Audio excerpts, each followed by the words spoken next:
Is it the three-dimensional physical world, or is it something more? Is there a way to tell what is real and what's just a delusion? Hi, I'm Dr. Rita Louise, and this is Just Energy. Just Energy is brought to you by SoulHealer.com, where you can find out about all the products and services I offer. Today, we'll be speaking with Stanislaw Kabuchitsky, who advances compelling arguments regarding delusions ingrained and perpetuated by both the religious and scientific communities. He concludes that science and religious arguments are equally deluded on both sides of the equation, particularly when advanced from the preeminently fundamentalist point of view. So please welcome Stanislaw Kabuchitsky. Stan, thank you so much for taking the time out of your day and coming on Just Energy. I really appreciate having you here, and I'm looking forward to spending some quality time with you, maybe having a couple of laughs. It could happen. I'll drink to that. Okay. So, Stan, what got you starting to write? You know, we're going to be talking about your book, Delusions, but what made you start to look at who we are as humans and why we think the things that we think? Oh my goodness! Now you're really going back some years. See, that's an hour right there. I was raised as a Catholic. At the age of 14 or 15, I was told during the confession to promise never to do it again. And since he was referring to my meeting with a girl, I couldn't possibly promise that. So at that time, I began to liberate my thoughts from established Catholicism, from any form of fundamentalism. And I started reading. And not more than 10 years later, I went into yoga, started doing daily contemplations, which I'm doing to this day. And when you contemplate daily, even for a few minutes, you learn so much more from within than you learn from without, that it's habit forming. But that's really good. I think it's interesting that you decided at such a young age to take a step back from what society was saying, this is how it is, and this is how it should be. You know, I think there are... No. I didn't say this is how it should be. I rejected the established traditional ways, but I began looking for how it should be, and I'm still looking for it to this day. Well, and I'm going to come back to that statement a little bit later on. But let me start with a question. So scientists seem to feel that it's only the observable world, the world that can be seen, the world that can be touched, the world that can be tested, that's real, and everything else is fake, or not real. What do you think about what scientists claim? Well, it's a very strange sentiment which scientists seem to share, because not only Einstein, but a few more scientists have stated that there is no matter, that everything is only energy at different rates of vibration. Oh, yeah. This is just energy. Scientists, not religionists, scientists. So if they say that only that which you can perceive with our very, very primitive senses is real, they're just kidding themselves. They themselves admit it cannot be done.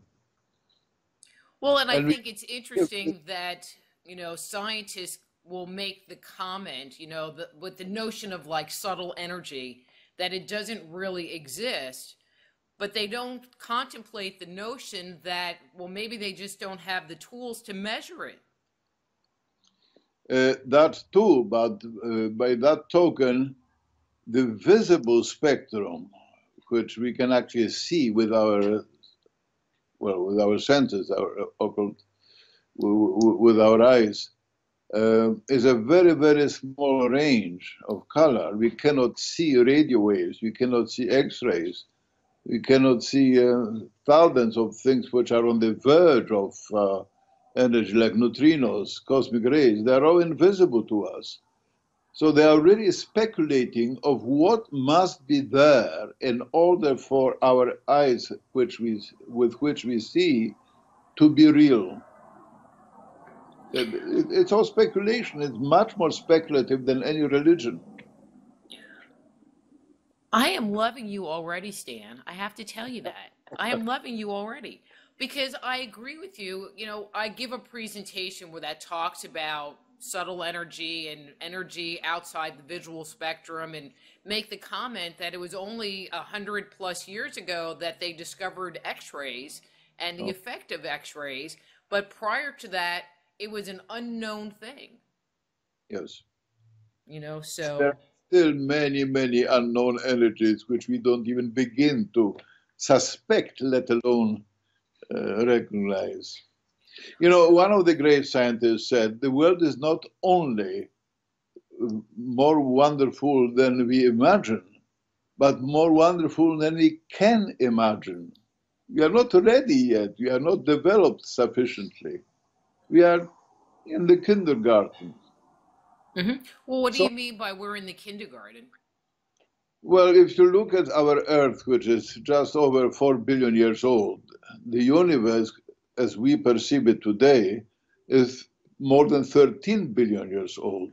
That presumably means that there are great, great, great many intelligent beings which are at least 8 billion years more advanced than we are. Billion years. So if we think that we are smarter than we were 100 years ago, imagine how smart we shall be a billion years from now. So we are in a kindergarten. We just began looking at the universe. Mm-hmm. You know, Sorry. and the name of your book is Delusions, which I think is very interesting, and you mentioned that the universe is 13 billion years old. And I find it fascinating that that's the number that scientists put out. But from what I understand, the reality is we don't really know how old the universe is. It's just our perception of the universe. Even that is speculation, as most science is. Well, they keep looking at things as if they would matter, and there is only energy. Scientists told us that. So there is a contradiction in terms. It's either or. Well, if you consider everything consists of strings, and the size of a string is, well, there is no comparison in our world how small it is. But everything is made up of vibrating strings of energy. So nothing is solid. But when the vibration stops or reduces its vibration sufficiently, it becomes more and more detectable to our primitive senses. Only then. So what we see is the end product of billions and billions of years of evolution. In fact, the latest thing is that there was no Big Bang. That's the latest coming from Oh, that's the science. latest? Talk to me Oh, about that's that. no Big Bang. No, the universe is eternal. It never began, and therefore it will never end. And there were suspicions of that. There was a steady state theory in England, I think just before the World War. Forget the name of the scientist, but it was rejected because they couldn't explain it. And if science cannot explain something, then they say, well, it must be wrong. No, we are just too stupid to understand. It's not wrong. We have not answered yet. You see, I mean, we cannot even create a fly. We cannot. We can go to the moon, which is child's play, but you cannot create a single fly or a flea, thank God. We are beginners.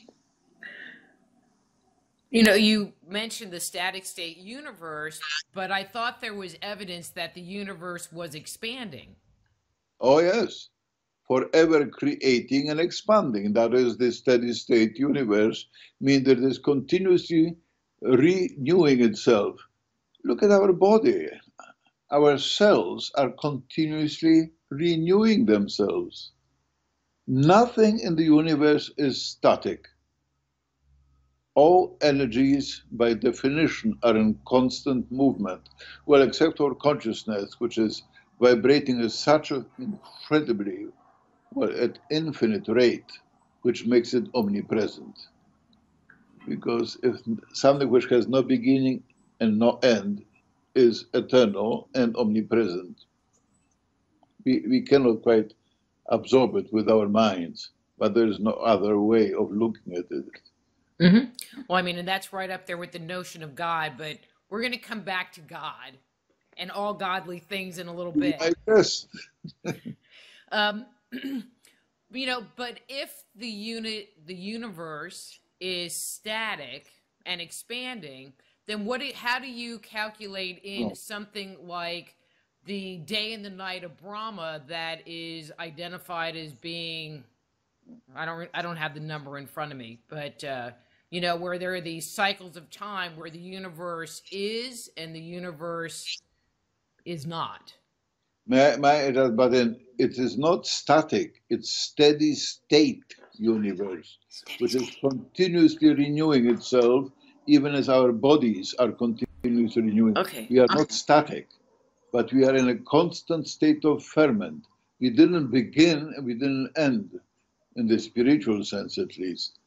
And physically, we were born at one time.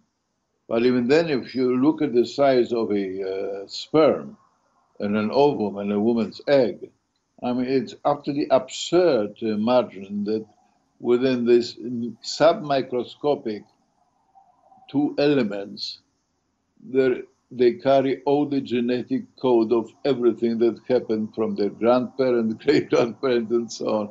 You know, there has to be more than that to it. Mm-hmm. It doesn't make sense.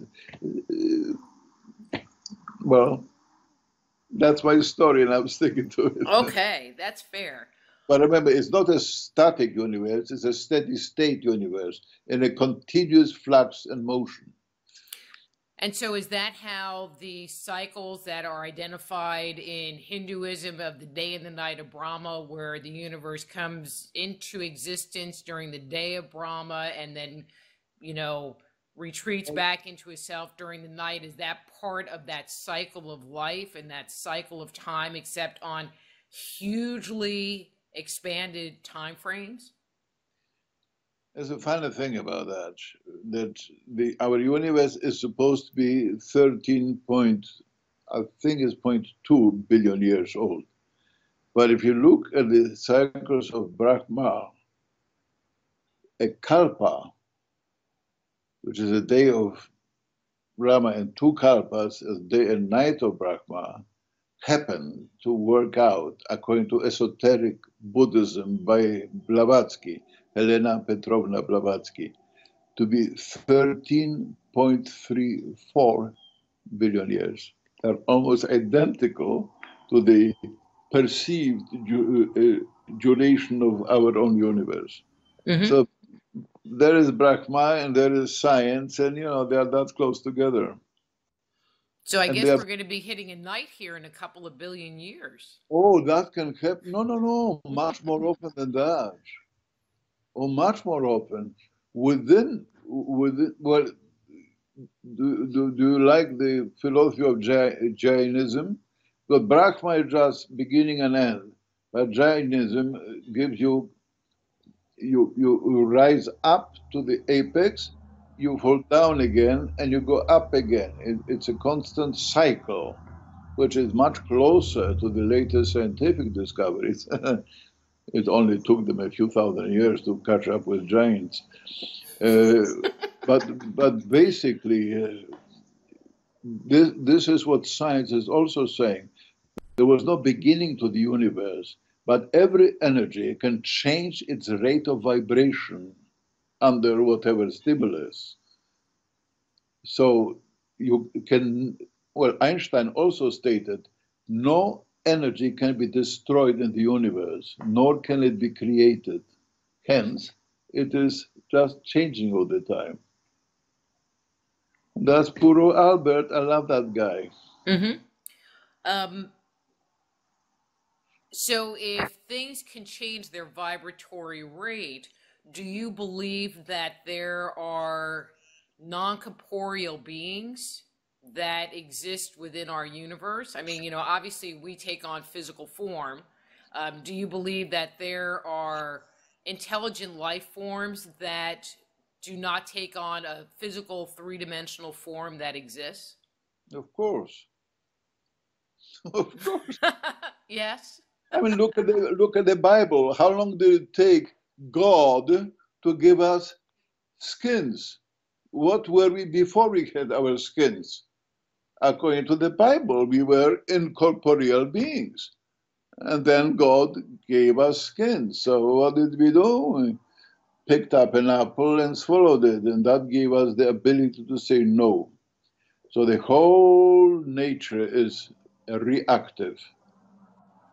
But we are proactive. We can say no. And that's what makes us so stupid as a species. I'm sorry to say, but I myself say no also, of course. Especially to you, darling, yes, very seldom. So, do you think that by us gaining knowledge, by eating of the apple from the tree of knowledge, that it caused the fall of man from a subtle energy state, from a very energetic state to a more physical state? Well, you know, the Bible is 100% symbolic. Anyone who treats it as history is just a fundamentalist. And I move fundamentalists out of my sphere of understanding. Uh, the whole universe is either imaginary or less than imaginary. I believe that the Bible has so much knowledge as long as you accept that it has nothing whatsoever to do with religion. Mm-hmm. It was widely stored knowledge, that's all. So if you take it that we start with an idea, and the word was made man, remember? With an idea, then it comes thought. Then thought is energized by imagination and emotions, and that manifests in the physical universe. The physical universe, the bodies you and I occupy, are just an end product, but our real selves keep working on new things, as you and I do right now. We are trying to take a step further from our bodies. Our bodies have their own consciousness, of course, but that consciousness is only concerned with physical survival, at which we are very bad because nobody yet escaped alive from this world. So we are failures. We all die physically, but our consciousness cannot die because it's energy. And Einstein tells us every energy is indestructible. Our bodies, physical bodies, are recycled, that's all. I was doing an interview a number of years ago because I wrote a book about ghosts and ghost hunting and ghosts. And the gentleman that was interviewing me basically said, and I would like your comment back on this, basically said that when you die, you go to heaven, and this is my interpretation of what he said, and then you're locked up there for eternity, and you can never leave and never, do anything else. So what's your commentary on that thought? Well, the man obviously never read the scriptures for a start, because even the scripture denies that. I've written a book called Awakening, in which we fall asleep during what turns out to be a mini ice age, which you mentioned a minute ago. When you fall asleep, you enter your subconscious state. Did you ever practice lucid dreaming?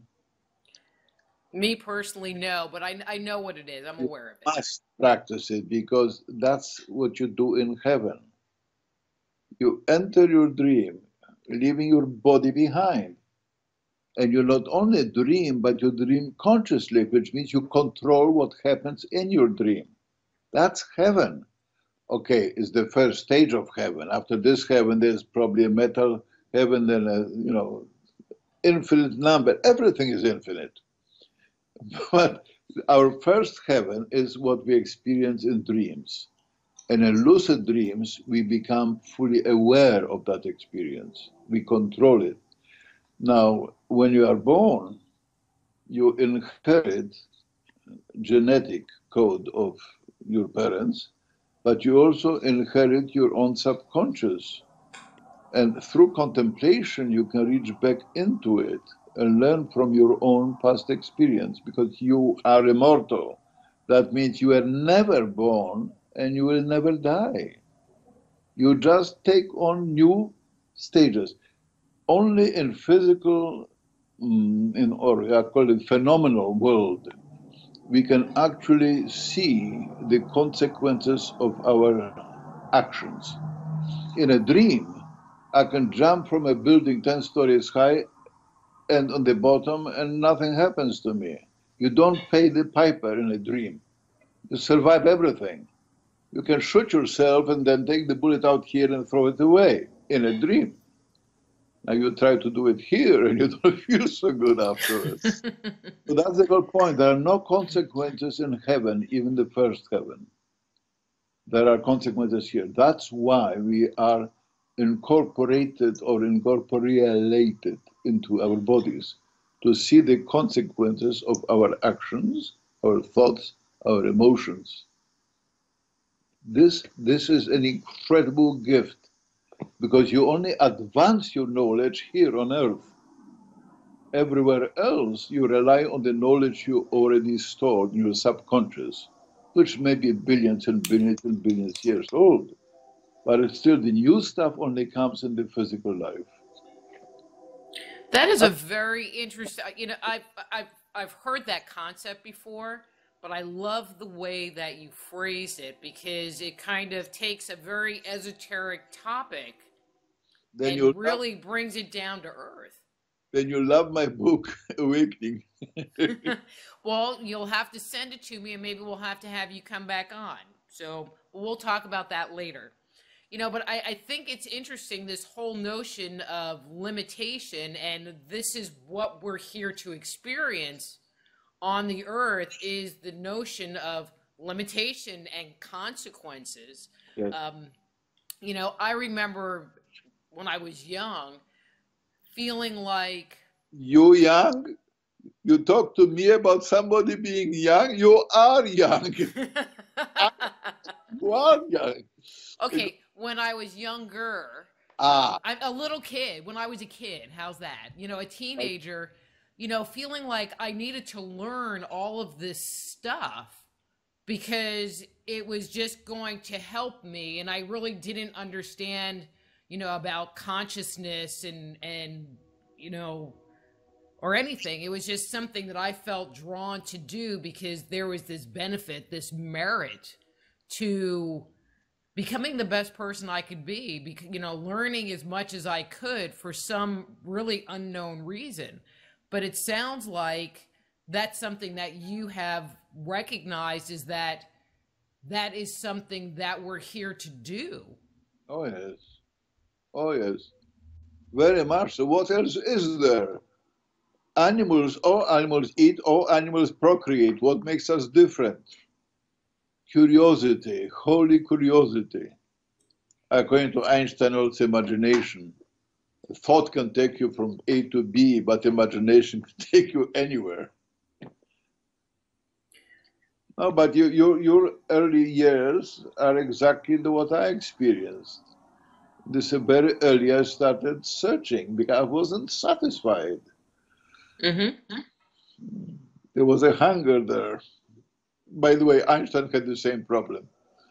Feynman had the same problem. As a matter of fact, Beethoven had the same problem. So did Mozart. No, we are in a pretty good group. Yay. Yeah.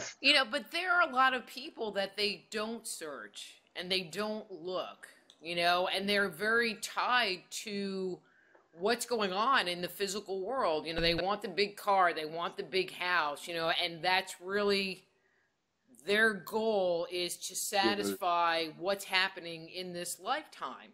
What do you say to those people, or what do you think will happen to those people, other than they get to come back here maybe several hundred gajillion more times? First of all, they will, and hopefully I will too, because since I'm immortal, this will go on forever, and not just a few million times. Well, there are little biblical expressions like many are called, but few are chosen. We mustn't forget that we do the choosing. We are not chosen by some entity without us, or by the entity within us, because we are gods, not governments, not scientists, not priests. Ye are gods, according to the prophets. And again, it's not religious. It simply says that the totality of creating force which you will ever experience is within you. You cannot experience my creative thought, and I cannot experience somebody else's. But within me is the creative hub from which everything ensues. And this is your immortality. That you cannot destroy. And that is pure consciousness. And this is so magnificent that people like Rumi and Hafiz and other mystics that melt with joy when they write poems about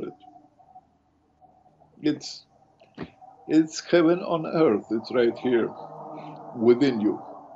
And you know, then look at this fellow, people call him God, Yeshua, or they call him Jesus. He said, my Father is in heaven, and heaven is within you. He was the greatest atheist that ever lived. He didn't believe in any God outside himself. And he said, we shouldn't either. He was quite a scientist. Mm-hmm. You can't think through my creative thoughts. You can only think through your own. That's your creative center. That's your immortal self. Ta-da! I should be a preacher or something.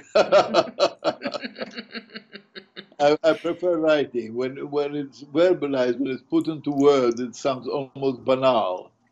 But when it's written, it's easier to accept, I think. Mm-hmm. That's Stanislaw Kabuczyński. His book is Delusions. And thank you for watching this portion of our interview with Stan. If you're enjoying today's program, please click on the button below and subscribe to our channel. If you want to hear this interview in its entirety, become a Just Energy Radio insider at justenergyradio.com and access full shows commercial-free and gain access to our over 10 years of show archives. And don't forget to share this episode with your friends on Facebook, Twitter, and Instagram. So until next time, I'm Dr. Rita Louise. This is Just Energy.